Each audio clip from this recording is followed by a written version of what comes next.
Hello, everyone. Hello, everyone. Oh, hello. Hi, everyone. Hello. We've Hi and welcome. We've got a guest panelist, so over to you, Wendy. Oh, wrong side. It's always hard to do the right side, isn't it? It's the opposite. Here's Ronnie. Yeah, we've got welcome, Ronnie. Oh, no, it's the wrong way. You know what I mean? It's really hard, isn't it? It's the opposite. It's the wrong way round, yeah. I can't cope with it. Wrong way round. So welcome to another show, everyone. And thank you for joining us. So who have we got already here? We've got Terry. Hi, Terry. And we've got Elliot again. Lovely to see you, Elliot and Amber. We've got these familiar faces, or at least names. Jennifer, lovely to see you. Deb, howdy. Howdy, Deb. Wolfie and Pablina Superstars. Wow, what an amazing name. Hi. Hello, vegan friends. I'm Bernie V. Hi, all. I like all these different ways that people have got to say hello. It's very creative. Love it. Before we get into the main topic tonight, which is going to be about exploring harmonious relationships with vegans and other animals, and free living beings, rather, we're looking to commemorate the death of Jill Phipps, as it's the anniversary today. So Jill was a very dedicated activist who was sadly killed by a truck when she was protesting against the live exports of other animals. We have a short clip for to play it for you. It's about 10 minutes long, and we're going to do a minute's silence at the end. So if you've got the film, oh, it's there. Film's ready. Thanks, Roger.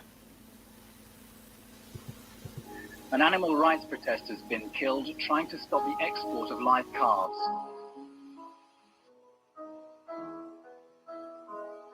This film is not meant to be any sort of authoritative account of her life.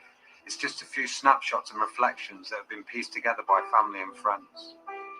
Jill was a good friend of mine, and I've compiled this film in order to give those who did not have the pleasure of knowing Jill a glimpse into the life of this beautiful and courageous woman, together with a general outline of some of the campaigns she fought for. Well, the first time I saw Jill, I just looked at her, those beautiful big eyes, wide apart eyes, and I totally fell in love with her. She was my darling baby girl, and I just loved her from the minute I saw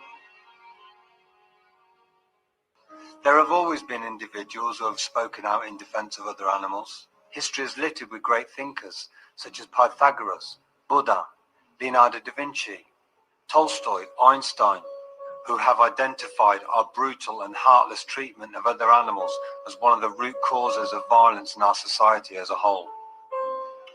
There has been an animal welfare lobby in this country for over 200 years. It grew out of the movements to abolish slavery, of emancipation for women, and for the protection of children. True compassion has no boundaries.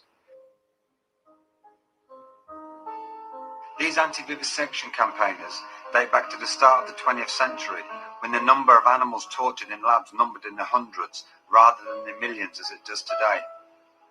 But this animal welfare lobby remained largely conservative and seemed powerless to stop the ever-growing tide of animal abuse. But then, in the late 60s, a true revolution occurred, a quantum leap, with the onset of hunt sabbing. Rather than hoping that lives could be saved by protesting, these hunt sabs used direct action to save lives there and then. This simple, practical concept gave birth to the modern-day animal liberation movement. When the news of the ICI smoking beagles hit the headlines, there was absolute uproar. The days of animal abusers hiding behind closed doors were over. People now committed themselves to smashing down those doors, even if it meant going to prison. And no longer were these caring people acting as individuals. They were now part of a strong movement. And by the time me and Jill joined it in the early 80s, we were on the march and there was no stopping us.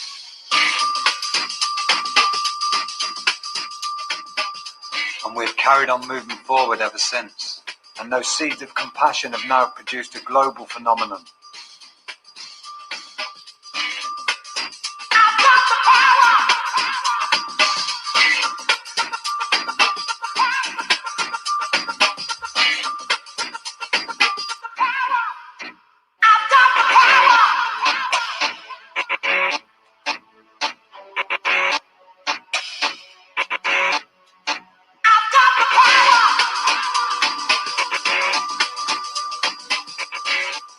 There was a definite feeling of revolution in the air.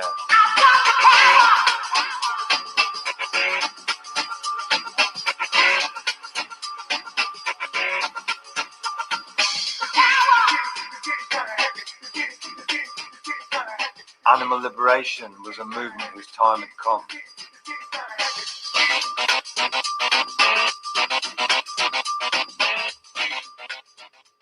So how did Jill get involved in the animal liberation movement?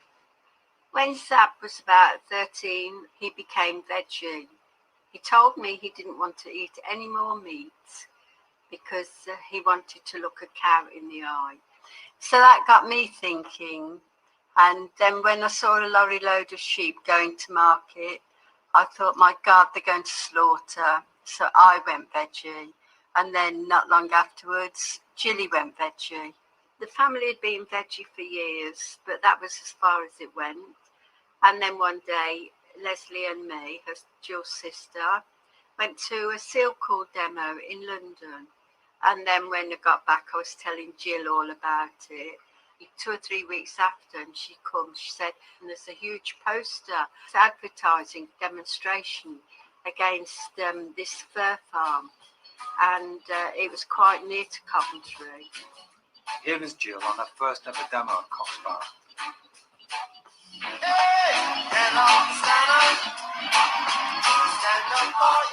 And it just went absolutely mental. Protesters stormed the compound at Cox Barrow Farm at Lee Marston. They broke windows in thousands of houses and caused £1,000 worth of damage. Police reinforcements were called in and 9 people were arrested. Protesters were among 1,500 who'd marched from Coles Hill. Animal rights groups, including local branches of the RSPCA, say nearly 2,000 foxes are kept in small wire cages at the farm under cruel conditions. The demonstrators succeeded in liberating about half a dozen foxes. Here is Jill on another Coxbarrow demo, and you can just pick her out in the middle of this chaos. I saw that a policeman had got hold of Jill and was arresting her, so I went screaming after her. There was a load of demonstrators all round, and because he was outnumbered, he had to let Jill go. And after that, we joined the Coventry Animal Alliance and became full-time pledged members. But there's never a week went by when we didn't spend our Saturdays either hunt stabbing or going on a demo. And that became our life from then on. Jill was a mother. She was a vegan. And she felt and understood the bond between mother and baby. And when this vile trade landed on her doorstep, she had to act. Jill was a warrior, and it was time once again to pick up the fight.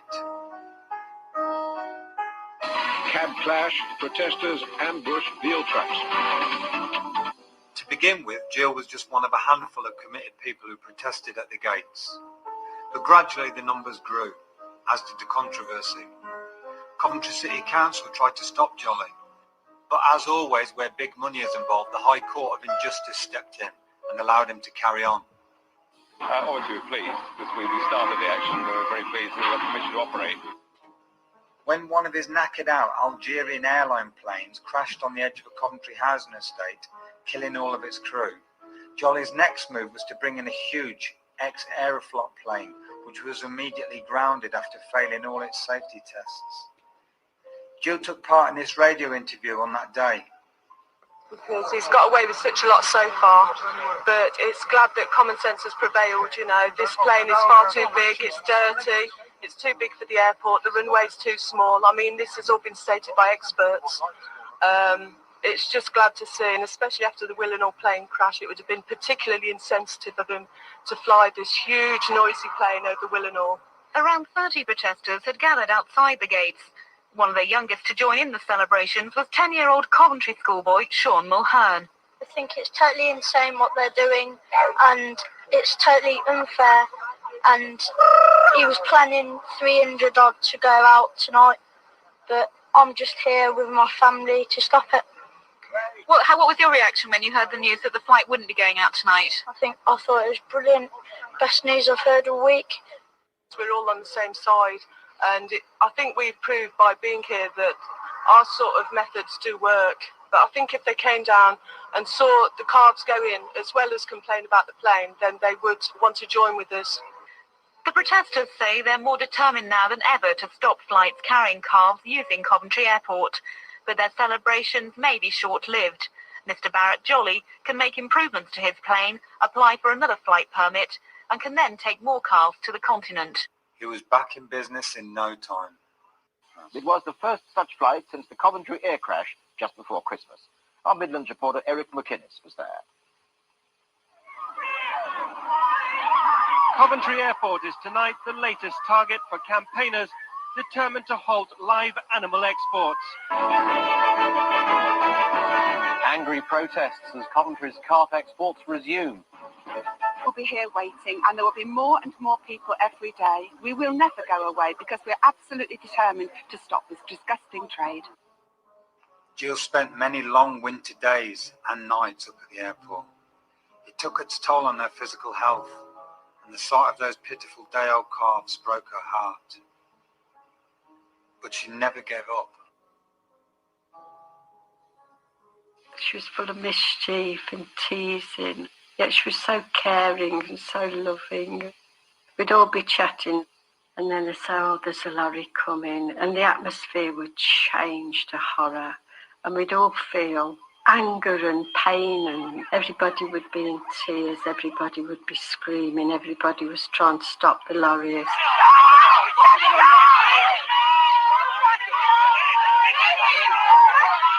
The state never listens to us. The state does nothing.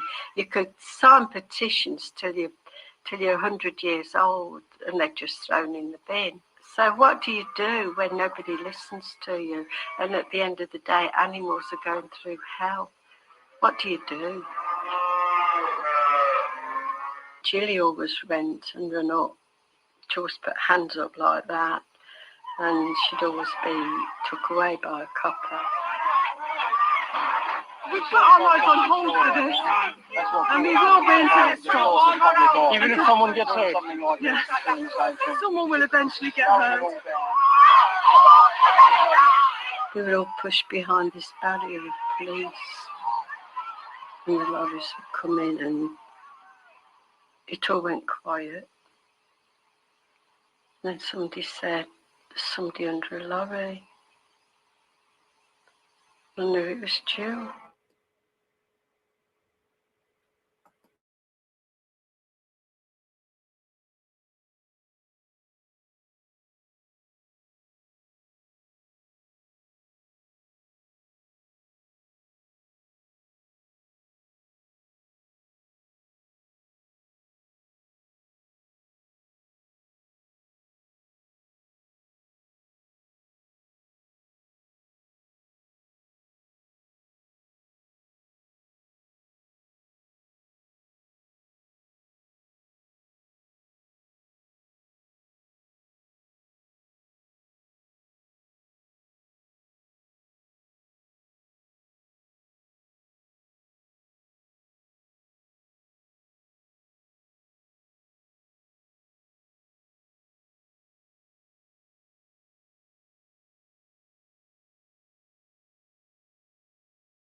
Whew. Powerful stuff. Yeah, never forgotten. And so No. we just thought we'd mark the day, and so we better move on to what we're also here for, and that's to talk about free living beings and the vegan future, I guess. Right. So, yes, we are exploring harmonious relations among vegans and free living beings. As advocates for the rights of other animals, some things can seem crystal clear. We respect the rights of other beings not to be bred, used, or killed for the benefit of others. Yet things are not always so clear-cut when it comes to free living beings that we share the earth with. So often non-vegans bring this up in conversation, especially in outreach. But for vegans, they're also important topics if we are to think realistically about the vegan world that we want to build and look to share our home harmoniously with others. So in today's show, we'll be exploring how we navigate these relations. So where do vegans stand on growing and protecting our food resources, considering things like crop deaths, pesticides, palm oil? How do we share our living spaces harmoniously, considering things like displacement of other animals for human buildings and infrastructure, population issues, and conflicts of interest between humans and other animals in day-to-day life? And how do we manage conflicts of interest between other animal refugees or in our homes and sanctuaries and those that are free living? So there are no easy answers, as always, but we do feel that it's important to ask the questions and have these difficult conversations. And of course, as always, we'd love to hear your perspectives. So please do share your views. I will try to get through as many comments as we can. So so where do we even start? Well, it's a tough one because this is quite complicated, but it does come up. I mean, for me, it's always I've always been amused and a little bit angered, really, by the fact that a lot of non-vegans seem to think that they can come up to a vegan stall, for example, and kind of demand kind of answers to, what the future is going to look like, and they want us to give them a kind of blueprint of the future, and we've got to know exactly, what our planning regulations are going to be like in the vegan future. And I mean, I think all we know really is that the world will be a different place because we're going to need to have a different set of values to bring to these issues. And for my own part, I always think that one of the main things that humans can do is bring a bit of humility to our kind of relations with, each other, other animals and the earth, because we just seem to go around trashing the place, like the film, Man. And so, that's not sustainable. I just put a video out a couple of days ago saying that normal is violent. There's all these calls to go back to normal. We want to get back to some type of normal. Well, we can't do that. I mean, if we want to survive as a planet, we can't go back to normal. And of course, vegans, we're going to have a vision of the future, a veganic future where everything changes. It's a question of, I suppose, trying to imagine that and also answer the questions that people come up with. I mean, I suppose quite a lot of us done street work here, and so I suppose we've all had the questions, from the non-vegans. What's going to happen if, those kind of questions, so. Could we just, before we carry on, just say hello to a few more people who've joined us, actually? So we've got Nikki River Neen. I'm not sure if I'm pronouncing that right. We've got Vegan Pixie Warrior. Hi, Vegan Pixie Warrior. And we've got Deb. Hi, Deb. I think I've said hello to Deb already. She's saying hello to Brian. Of course, everything's going to be fine because Brian is here. And Terry's saying hello to Brian as well. And we've got Trash Carcass as well. Hi, Trash Carcass. Nice to see you all. Thanks for joining us. Yeah, Brian's becoming a bit of a regular now. So I think he's getting ideas beyond his stage. No, he's not. Beyond his bottom. Beyond his bottom. To answer that one, Terry, the main film is on Vimeo, so I took it from YouTube, and there was a Spanish titles on it, so that's why that is. Okay, right. So where are we going to start then, folks? What about the relationship we have with other animals when in the topic of growing food? Things like crop deaths and how do we protect our food? Where do we draw those boundaries, between what we need to survive and also, what's right for free living beings, etc. So crop death is a big one, isn't it? That comes up quite a lot, even in our own conversations between us, but also with non-vegans. So what's our opening gambit then? What do we normally say when you first get this question? I'd say.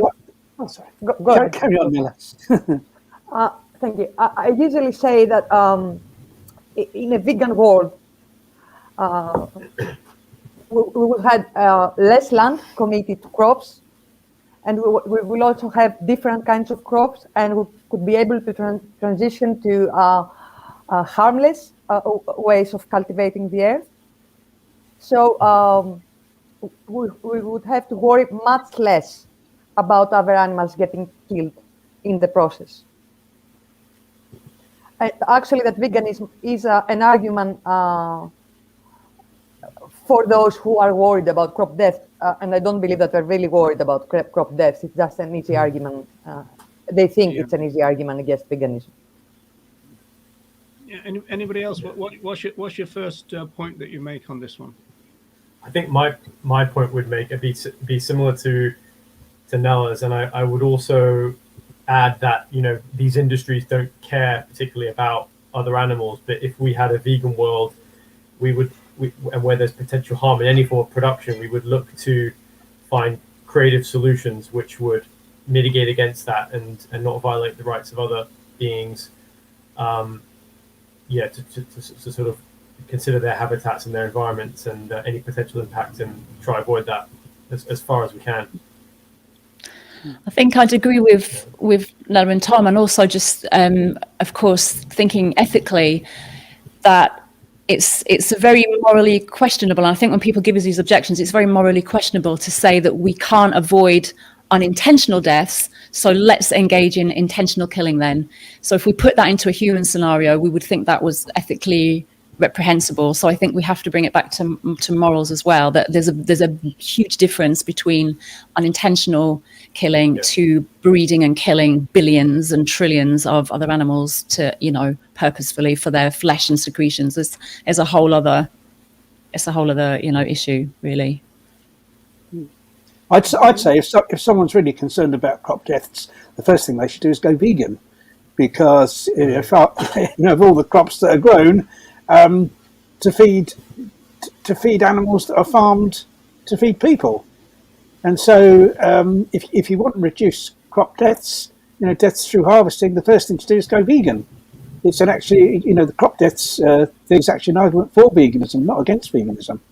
But nevertheless, I think it's still a subject of concern. I mean, there was one survey that came up with a figure of 7.3 billion animals killed annually by harvesting. And that's been disputed. That people say, well, that figure's too high, and the calculations weren't done properly. And it's also important to contrast that with 10 times more animals than that are actually killed for food. About 70 billion land animals killed for food. So that's 10 times more. But nevertheless, that still is something we as vegans we have to address.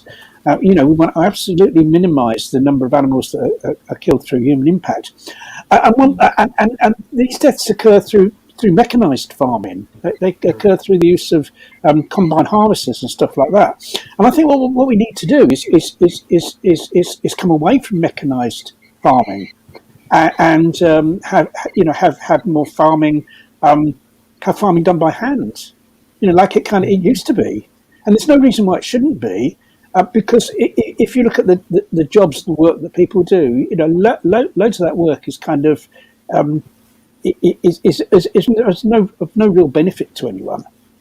And so I think if we had a much more agrarian society where a lot more people worked on the land, and the harvesting and sowing of crops and stuff like that was done by hand, that would really minimise deaths caused to animals. And it would also be a better society for people. It would be, the work that people did would be much more rewarding. There would be much more kind of contact with the earth and the soil. And I see that as that's where we should be going. Smaller fields and more hedge. The reason we've got big, huge fields and so few hedgerows and wildlife habitats being destroyed is because of mechanised farming as well. And so it's like a win-win in lots of ways to come away from mechanised farming. And also just sorry, Roger. I was just going to really build on that point just really briefly, that actually if we did go vegan, if more people were going vegan because we actually respect the moral status of other animals, then that would translate into looking into different methods of crop production that would be more mindful anyway of these incidental and unintended deaths, because we would, as vegans, we would take more action, look at those different processes, wouldn't we? We wouldn't just continue with these harmful processes anyway. Right now, though, all these deaths are not unintentional. I mean, you have the accidental deaths, but you also have death by pesticides. I don't consider this to be accidental. You know beforehand that animals are going to be harmed. And also, you have the fact that many farmers consider some species as pests. So they are actually killing them. I don't know if these numbers are included in the statistics, Ronnie gave. No, but it's interesting that the UN did a report where it came to the conclusion that every year 200,000 humans die as a result of pesticides, for the harmful effects of pesticides. So 200,000 humans are dying worldwide, and from pesticides. How many other animals are dying? Not necessarily the animals because a lot of the pesticides are designed to kill insects and other small animals like that. But how many other animals are dying through pesticide poisoning, and how many more are dying because their food sources have been destroyed by pesticide? The number must be absolutely catastrophic. And this is a reason to try our best to eat organic. It's not always veganic, which would be ideal, but I think it is a step in the right direction to try and eat organic, because at least that's avoiding pesticides. Yeah, well, I think part of this conversation must be to try and work out really whether veganic agriculture would kind of work, because farmers would push back on you, Ronnie, by saying that you want to go back to kind of drudgery, make things very kind of difficult. And so, I mean, I tend to start with a bit of a leaf out of Tom Reagan's book by saying that's quite a difficult question. But I also agree with Ronnie that what you need to solve this issue is more vegans, because vegans are committed to bring about a solution to this kind of thing. Obviously, flesh consumers and others, they're not. So we need more vegans to solve this admittedly kind of problem for the future. We get much more ethical vegans, we're going to get a solution to it. So I'm just going to share my screen a little bit with this one again. And this is just to see. This is you might need a bucket or two now, folks, because this is features Piers Morgan. And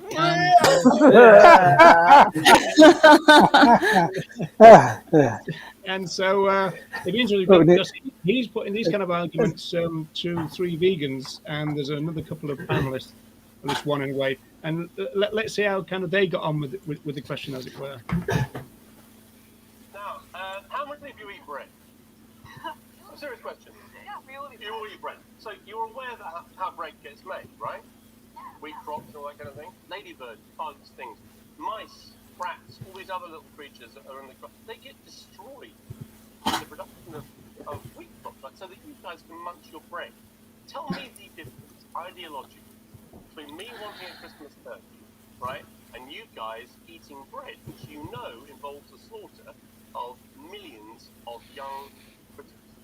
Veganism is not about perfection. It's about doing the best that you can. If you look at animal agriculture, it is the single biggest cause of climate change, global warming, deforestation. By far, more animals are being hurt through animal agriculture. What we're doing is we're doing our best.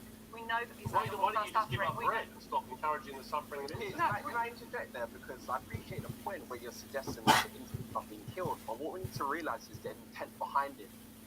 Nobody's intending to kill insects necessarily for us to eat bread. However, when you're eating a steak or whatever, the intent is very much there. You're deliberately killing the animal. No, but hang on.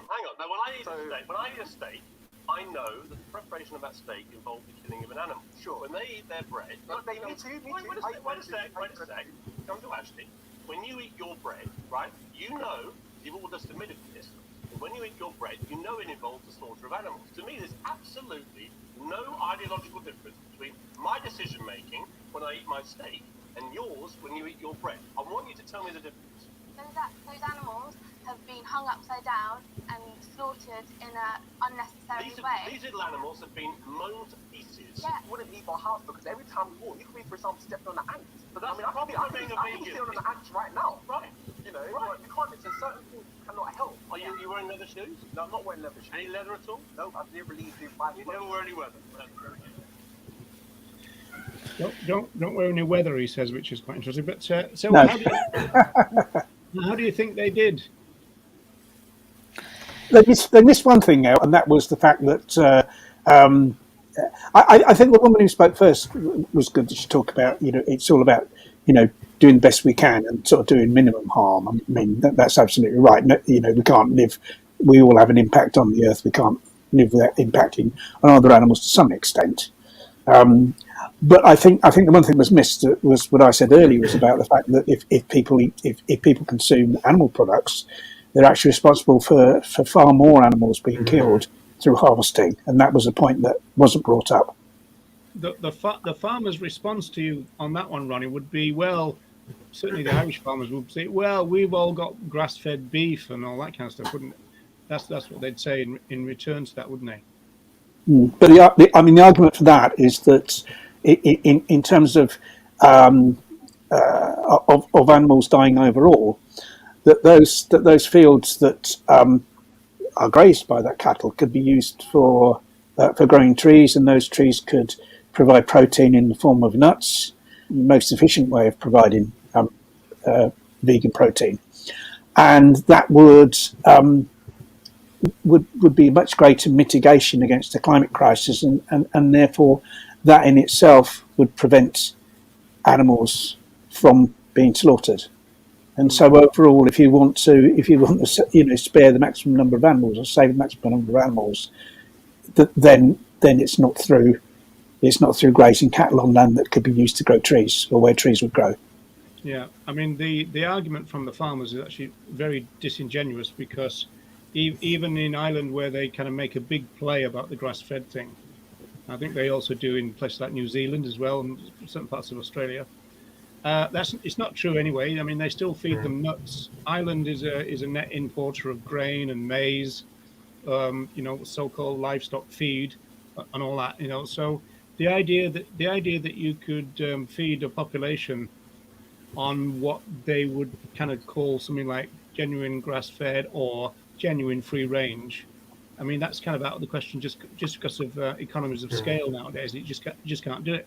The very reason why we've got intensified animal agriculture is the fact that you need that in order to create the volume, and like if you were to, as it were, put them back onto the land, then you'd need mass more areas, which would be used for the other animals. Whereas in a vegan world, of course, we would be liberating the land for free living beings, so it's a win-win from a vegan point of view, I think.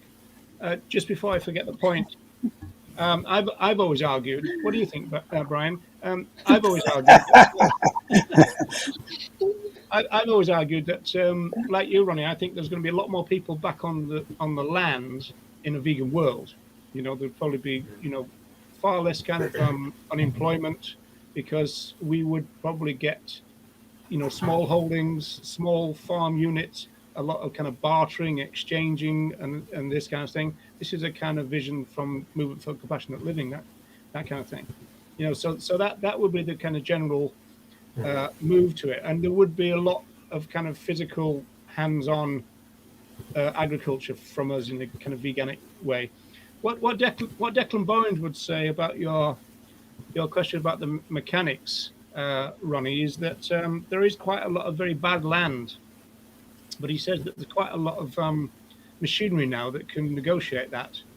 It'd be very difficult for humans to do it, but machinery could do it, and so there'd be a mixture of the two. I would say you get this specialized equipment which would kind of enable us to farm areas which are, because there's always this argument that, the only thing we can grow in certain areas is grass. There's always that argument, right? It's not true. Virtually any way you can think of it's not true, because nut trees, like you say, nut trees can grow anywhere, So it's more to do with the fact that we need to bring about a mindset and subsidies would play a part here, because we would need to get the farmers to want to change, and then they would be, rather than kind of thinking of all the things why it won't work, they'll start moving towards solutions to make it work, and that's the big change that we need, I think. Yeah. Michael's, sorry, Wendy. No, go ahead, Tom. I was going to say, Michael earlier on the chat has posted a comment, 622. Most of them, I assume non-vegans, who raise crop deaths, though, are being intellectually dishonest and don't really care. I mean, that could be true. I certainly think Piers Morgan would fall into that category, and it's a rather appropriate comment for that. Yeah, I think the one thing that was a bit frustrating, and perhaps it's very difficult being in a TV setting like that, is the perhaps reluctance from the vegans there to kind of, as we've talked about, is to acknowledge that this is a problem that we want to change. I think that they sense that this is the kind of gotcha question, and they didn't want to answer it perhaps fully honestly. But I know that the young man addressed the point about intent, Wendy, which you alluded to earlier in the conversation, which I think is a good point.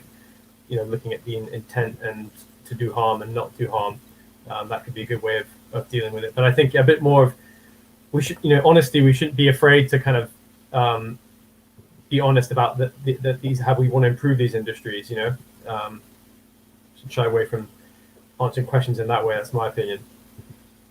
Yeah, Amber is saying the point that I made. It's this is true. The idea that we've got to know all the answers. In fact, there's a famous clip featuring Tom Reagan where he says, "Look, we don't know all the answers," and Reagan always had this kind of like way of dealing with that. First of all, he would say if he got asked a difficult question, he would say, "Well, that's a difficult question." He would be honest about it, and then he would always say, "What we really need is for people of goodwill to come together in order for us to figure out how to go ahead." And whether we talked about a veganic future, whether we're talking about the climate crisis, all of that from Reagan completely is spot on, because we're going to need people to come together. Ironically, in the kind of way that they're suggesting happened, or it's falling apart now, with the coronavirus vaccines, that all the kind of divisions between the pharmaceutical and the scientists had been shelved suddenly. They all collaborated, and hey presto, a process that would normally take 7 years took about 10 months. So I mean, it's that kind of mindset that we're going to need to bring about a vegan future, and also to stop climate change, it seems to me. Deb raised a point in the comments. I don't know if I can find it. Brian makes it quite difficult to do anything around the he's on the computer, he's pushing the microphone back, he's like, yeah, I'm literally taking over. But Deb brought up a comment a little bit, sorry, my microphone's gone now. It's all going. Is that the one? Yes, that's the one. Thanks, Roger. So this is a point, obviously, because farmers and people who are raising other animals for consumption are actually having a massive effect on free living animals by poisoning, trapping and things like this. So this is obviously a big issue. Brian, do you want to say something about that? There are, when I was looking into this and doing some research, there's some really interesting measures that are being used in different industries, and to kind of as repellents. There are more kind of non-lethal and humane repellents now, and deterrents for the animals to help protect crops and things like this. Things like using, I think it's anthraquinone,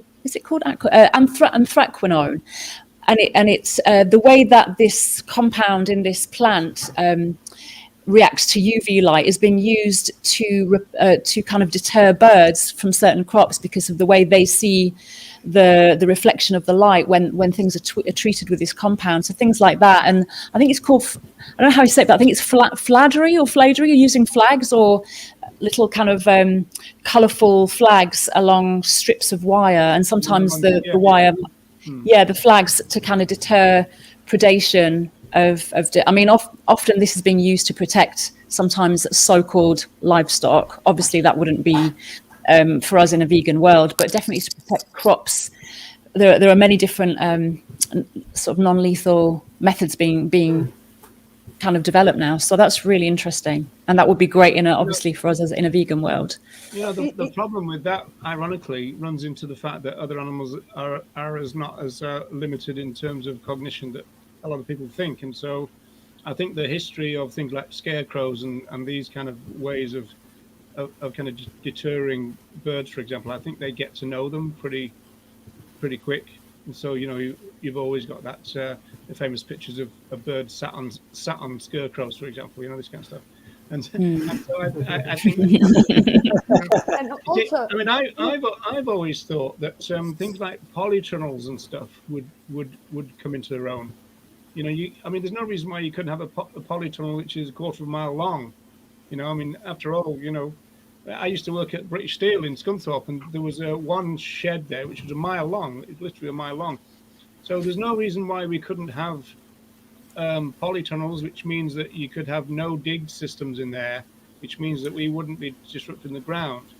Now, whether that would be feasible on a national or international scale is the issue, I suppose.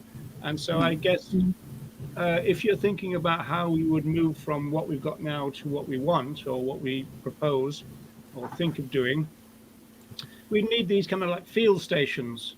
My university in Bangor used to have these field stations where they did all these experiments on different types of seeds and crops and this kind of stuff. And so you'd probably have to do some experimentation to actually see about, yields, about how can we protect crops, but without killing so-called pests and stuff. All those, wouldn't they? Even if we cannot protect crops, I mean, other animals do not obviously recognize a crop as a property. A crop is in their area, it's a food source for them. They have the right to eat. Why we should always deter them? I mean, obviously, they are only 4% of the total population.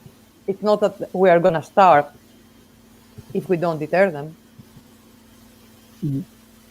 I think you can plant crops that the animals prefer, and they'll eat them rather than the one that you want to grow for the humans. I mean, that's another way. There's all sorts of solutions. But I think Roger's right that if we create more vegans, then you'll have a lot more people working on these solutions, because everyone will be trying their best to minimise the adverse impact that humans have on animals. Everyone, that would be such a priority for everyone, that solutions would be found. It's just that isn't, that is nowhere near a priority for human society at the moment, is it? So those solutions don't get found. Morgan was just lying about, well, ideologically there's no difference. Of course, there's a massive difference. He doesn't give a shit, and vegans do.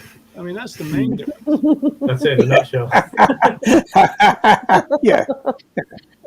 I wonder if we could.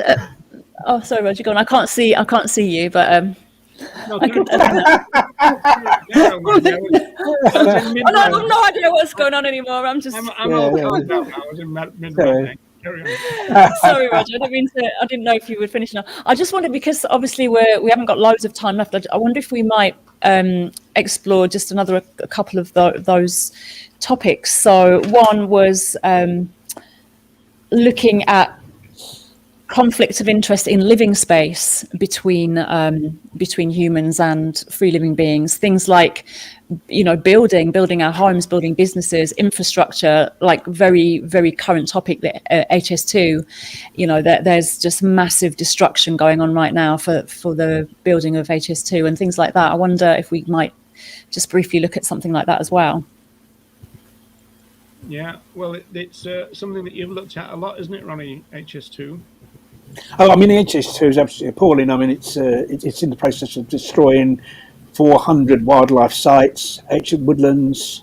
I mean, like, it's totally unnecessary. I mean, what we're doing at the moment proves that HS2 is totally unnecessary. I mean, all these people that want to save 20 minutes going to London for a business meeting, why don't they just get on Zoom or whatever instead? Yeah.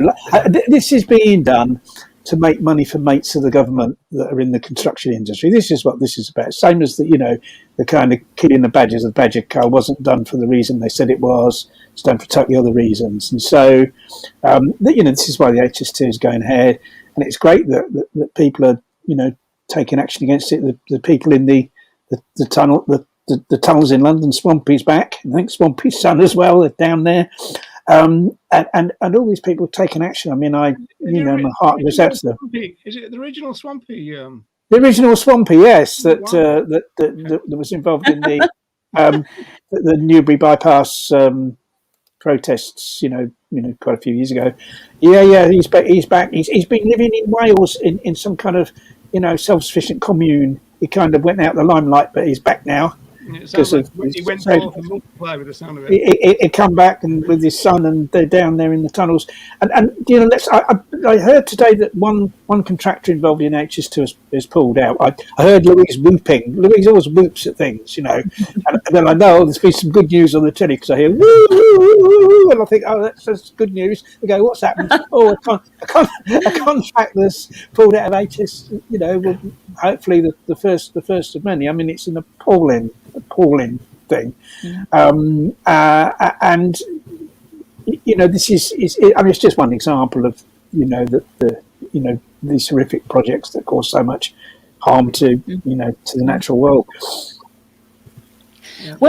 So could I ask you, Ronnie, what your opinion is on obviously something like HS2? It's quite obviously disgusting, and it's all for profit. It's cronyism, like you said. It's looking after their own, basically, with a massive impact on the environment and free living beings and humans as well, no doubt. But when it's something a little bit less obvious, so for example, if how do we, and what's your view on how do we kind of navigate relations between humans when we're just trying to live our daily lives, for example, and you might get sort of free living mice or rats coming into your home, for example, or it might be that you've got foxes in the area that are causing some kind of destruction, or things like that, or when there might be an abundance of deer, for example, and I know this happens like in a lot of the parks, like Richmond Park, not too far from me, and things like that. So what's your view on how do we navigate those kind of relationships? I'd say really there's invariably a solution that doesn't involve killing. It's just that that humans can't be bothered to go for that solution, and that killing is that animal's causing problems. Let's kill the animal. I mean, for instance, we had a huge number of mice that had come to live in our house one time, the house we lived in before this one, and we were very concerned because we were moving, and we thought, well, when the next people come in, that they're just going to kill the mice. They just put down poison. So what we did was we put down a load of these kind of humane traps, baited with peanut butter, and they went in, we caught them, and then we released them. You've got to release them a certain distance away, otherwise they'll come back. And so that's what we did. And then there were some really stubborn ones that wouldn't go in the trap. So what we did was we kind of borrowed a cat, and we didn't let the cat obviously catch the mice, but because the mice knew the cat were there, they went off, and so in the end we ended up with none. And we probably had about 60 at one time. So you can do it. I mean, I'd rather kind of not interfere with them at all. But our main concern was that that the people coming into the house would kill them. And I think with all these animals, with deer, there's contraceptive methods can be used with deer. And there are organisations. There's a Fox Project, for instance, is an organisation that kind of will help people if people are concerned about so-called problems from foxes. A Fox Project will help them with kind of humane solutions. There are a number of organisations that will, but it's just because it's the same as I said previously. Where there's a will, there's a way, and if there's no will, then that way is not going to be found. And so, my fear on that, though, Ronnie, is that there's no kind of pure land, to use kind of Andrew Lindsay's expression, in the sense that going back to the ones that you just talked about, deers and contraceptives, they're presumably going to be developed in a laboratory. So you've got that trade off straight off. And in terms of the mice, and obviously you had an imperative because you were vacating the place, and the people coming in would have just laid down poison. So I can understand that. But when we were thinking of this subject, the team were kind of saying, well, if you humanely trap adults, you don't know who you're then leaving behind. Yeah, I agree. I agree. And it isn't an ideal solution, but you're doing, like with all these things, you're doing the best you can.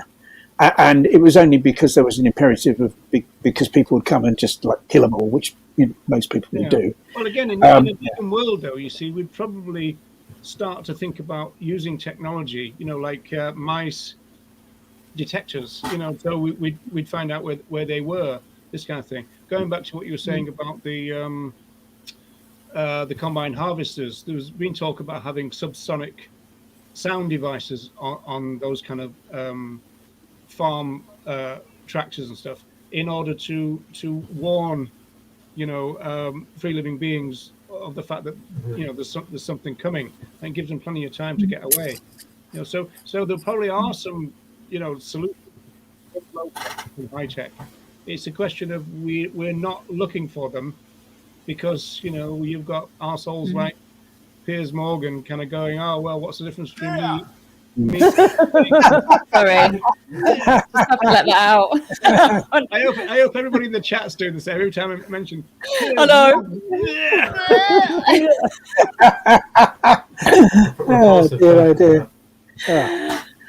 I just wonder, are we forced really to be utilitarian when it comes to other animals? Because even the fact, that we would consider using contraceptives, for example, on deer, and I know we do this with domesticated other animals, and the companion animals, as we might call them, and that in order to prevent harm to them or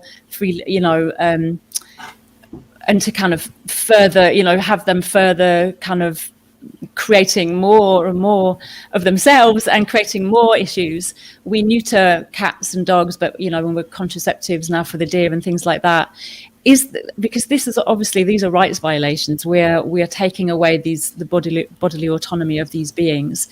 Are we, in a way, because we can't find perfect solutions, are we forced to be utilitarian and come away from our the morals of inherent rights for these beings? Is that something that's unavoidable? Seems to be, doesn't it? I mean, even Gary Francione kind of declared at one point that living in a specialist culture, and even if you don't want to do this, you're kind of forced to become, to take utilitarian decisions now and again. Even if you're actually opposed to doing it, you're just forced to do it. Spay and neuter is a perfect example, isn't it? So. Well, I mean, we do it all the time. A simple thing like going to do a street stall promoting veganism, you're kind of making a kind of utilitarian decision on that, because you're going to go in a car or a van, you're going to drive along the road, you're having a negative impact on the environment doing that. There is a chance that you might, run over an animal. That's always there, you see. But you decide that I'll do that because a good comes from what I'm doing at the end of it, because I'm going to do a vegan stall. So therefore, we'd feel justified in driving there to set the stall up, even though the driving there is a negative thing. It just makes you feel bad, though, Ronnie. I mean, I remember about 1981 going on a sab, and we're all piled into this big fancy kind of white car that somebody had got from somewhere, and but we ran over a squirrel on the way to a sab, And then I start to notice, because I moved away from sabbing to vegan outreach and that fairly quick, although I did it for a few years sabbing.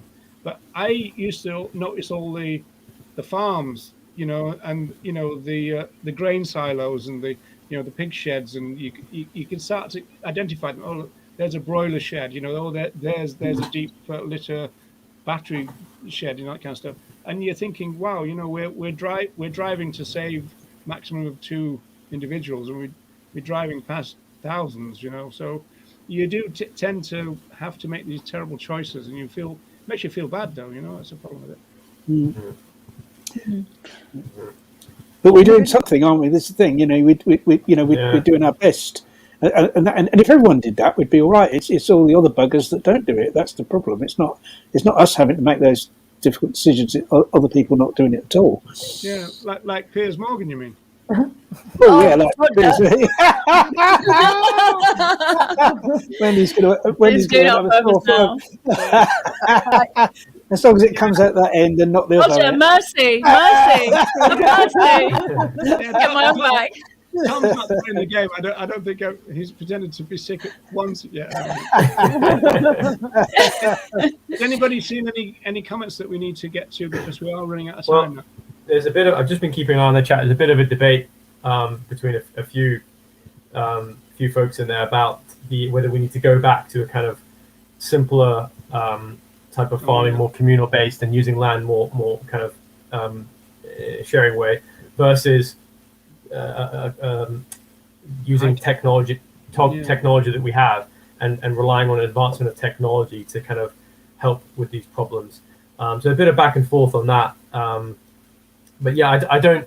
Again, I'm not sure where the answers are for this type of issue. I know Pamela's done quite a bit of research on climate breakdown with a lot of her advocacy and her journalism, and yeah, she's very much, I guess, in the camp that we need to collectively. I don't want to put words in her mouth, but move towards, I guess, sharing and limiting our impact on the environment through farming and so forth. Yeah, I've always been quite keen on reading material from Movement for Compassionate Living. So that was a breakaway from the Vegan Society.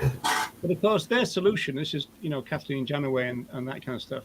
Their solution is to go to autonomous tree-based vegan villages, and of course it does smack of kind of, oh, okay, we're going back in time, kind of it'll be caves next, So there's always that kind of primitivist smell about that, because you're kind of thinking, well, this sounds attractive, but it doesn't sound like we're going ahead. It sounds like we're going back, And then again, why not? I mean, is there anything wrong with going back? I mean, maybe going back to a more harmonious situation, as Bernie said there. Maybe that's the solution in the end. I think what you got to talk about is going forward to it. We can't go back. Time only runs in one direction, and I think it's also about using appropriate technology. There are some technologies that could be helpful in this, and some technologies that good new technologies we could use that would enable us to abandon older technologies that are more harmful. And so I think it's a question of going forward using what the technologies that impact much less on the natural world. Well, yeah. Sorry. No, so I think it's not. We can't go back. You can't.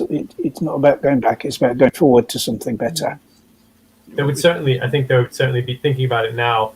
Again, I don't know much about this, but there's certainly a lot of progress made in terms of sensory technology. When you think about, if plants have are being touched, or they're kind of their temperatures and all this kind of stuff, I'm sure people, vegan technologists or scientists could get their heads together to develop something like you were saying earlier, Roger, about like a traffic light system or some kind of sensory system that would gently kind of prevent other animals from taking some of the food, or maybe giving them some of the food, or creating some kind of and then you've got systems. You've got aquaponics, which is quite interesting, but obviously you use a lot of water there, so that's a danger to other animals. But there's also aeroponics. I've always found that aeroponics is quite an interesting idea, because the reason that plants are anchored in soil is not because they need to. It's because, well, they need to in two ways. It anchors them to the ground, and also that's how they get the nutrients. But if you hang them up and spray the nutrients onto them, they don't need soil. So I mean, those kind of technological things would be good. I mean, Ronnie's already said in terms of HS2, possibly increasing the reliability and the of good broadband and stuff, where people then can start working from home, we've also got to get beyond this idea that we could be going on 5 overseas holidays a year and this kind of stuff. I think we're just going to have to, as humanity as a whole, this humbleness thing, we're just going to have to kind of bite the bullet and think there are some. I remember about 4 years ago now, when I was teaching at UCD in Dublin, I was saying that we might be the first generation that's ever kind of just jumped on planes and regarded them as almost like buses and stuff. So I remember when I first came to Ireland, people used to go from Ireland to New York for Christmas shopping, and I thought, wow, that was really kind of new to me, that kind of idea of just using transport like that. And I said, we might be the first generation to do that, but we also might be the last generation, because we just cannot carry on. It's not sustainable, I mean, and we also know that with the first lockdown, I remember being at the back of the daylight animal sanctuary, and we were looking at the sky, and the sky was clear. It was quiet, and that thing that I mentioned before, that marine biologists were saying that the whales were thriving because there's not as much noise in the water anymore, interfering with their sonar and communications and stuff. We're just going to have to back off, really. We need as a species, we need to back off from the planet a bit, don't we? Yeah. Well, or a lot. We're coming to the end. So, anybody want to make any lasting profit-like pronouncements? Anybody?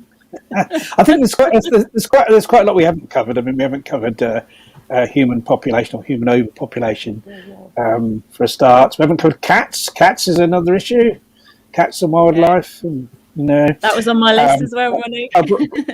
Yeah, because Brian's there. Because we could have involved Brian there in the discussion about Brian's got cats a lot to say about that. He's got a lot to say. I'm not sure we'd agree with Brian on it, but nevertheless, I'm sure he would say quite a lot. So there are things, we've only covered a certain amount of it, but I think what we covered is good. I think the thing about animals killed in harvesting was a good thing to cover, because that is brought up, and is quite can be quite a big issue. Yes, Bernie, I understood that. Yeah, I think I got two things mixed up there, but I wasn't saying that you were. So yeah, I understand. Mm-hmm. Anybody else? Because we've got to close down in about 2 minutes. I'd just like to say, Deb's made a really good comment touching on from what you were saying, Roger, on 7:02 p.m. Minimalism has grown in popularity. It is different from primitivism, but emphasizes mindfulness in our lifestyles and cutting back on consumerism. Yeah, here. Yeah. That's another thing, isn't it? We didn't cover really consumerism. That's a hugely harmful. Yeah, part of the VIP mini course that we did in 2013, we had a lecture on the degrowth movement, and you talked about degrowth, haven't you, Ronnie? Yeah, so it's very important. We have to have that. Yeah. And to learn from deep ecology. I mean, for instance, on human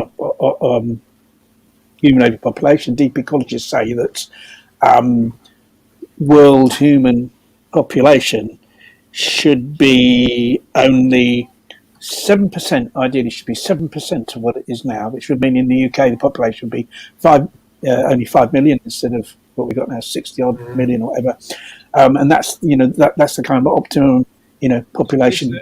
This is a tricky one, isn't it? It gets us into antenatal stuff, though, doesn't it? So well, it's not necessarily though, because I think that you don't need to be an antinatalist to. I mean, because it's not. It's more about like restricting. I would say it's about restricting conceptions, really, rather than. But that's where the emphasis should be, and it's kind of, and I think it'd be a better world for people as well as other animals if that was the situation. But that's what they say. That's an interesting movement, because deep ecology doesn't believe that humans are the apex of the pyramid of life, and that or that kind of all species are equal, but kind of. I mean, they're vegan deep ecologists, but deep ecologists aren't necessarily vegan because they look at the idea of all species kind of being equal in a kind of different way to how vegans do. You don't hear a lot about deep ecology anymore. It was a big thing, wasn't it, in the 80s and 90s? I remember that. But anyway, folks, Yeah. Thanks for your thoughts and thanks for the chat, everyone. And seem to have, I don't know about anybody else, but it just seemed to have flown by. And thanks, definitely has. Thanks for everybody observing the minute silence. Jill Phipps will never be forgotten, so that's the main thing. So, bye everyone. Bye. Take care. Thanks, everyone. Take care. Bye. Bye. Bye.